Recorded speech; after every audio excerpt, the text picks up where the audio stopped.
1898 to 17 January 1893. 17 January 1893. Well, why'd I say that date 2 times? What's so significant? Okay, that was the end of the Hawaiian Kingdom monarchy. The last monarch, her name was Queen Lydia Liliuokalani. But what happened to her?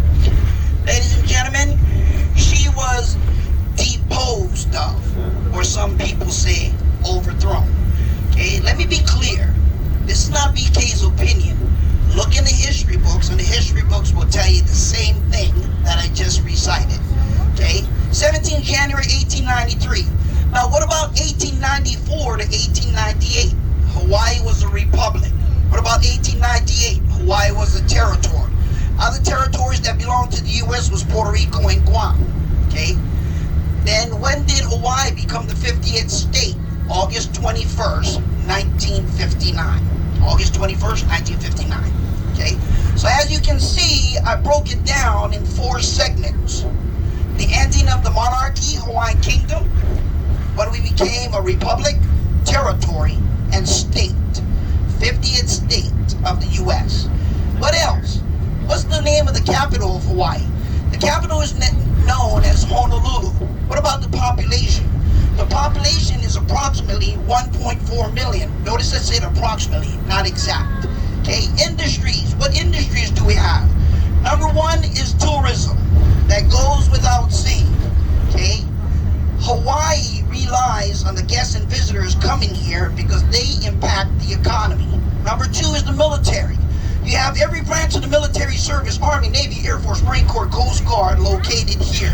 Hundreds and thousands of active duty service members, okay? These service members, every 3 to 4 years, they pick up their family and they move on to another geographical location because you can't stay one place for 20 years in service. It just doesn't work like that, okay? Now, how does the military impact Hawaii, okay?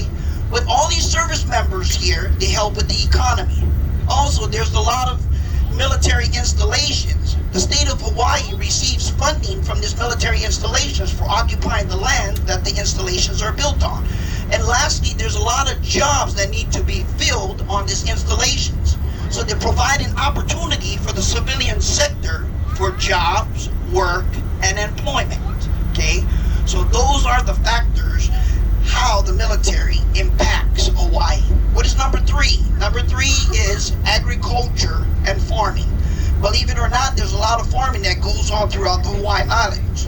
If you didn't know, we have 8 islands. Okay, let's first start with this one, just to familiarize everyone with the islands and a little bit about it. This is the island of Oahu. It's known as the gathering place. It is 597 square miles all the way around. It is the 3rd largest. The next island is Hawaii. Its nickname is the Big Island. It is the biggest and it is the youngest island of all 8 islands. That's where I was born and raised.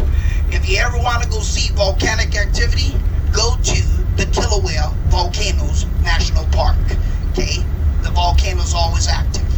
The 3rd island is Maui. Maui is known as the Valley Isle. If you ever been to the town of Lahaina, Lahaina is an old whaling town. Whaling was very big in these waters back in the day. If you ever want to come here and observe the whales, the humpback whales that migrate down from Alaska into these waters, okay, come here between December and April, because December and April is whale watching season. Okay, the next island is Kauai. Kauai is known as the Garden Isle. The 5th island is Molokai. We call it the Friendly Isle. The 6th island is the Pineapple Isle. It is known as Lanai. The 7th island is called the Target Isle. Okay, and that would be the island of Kaho'olawe. And last but not least, the Forbidden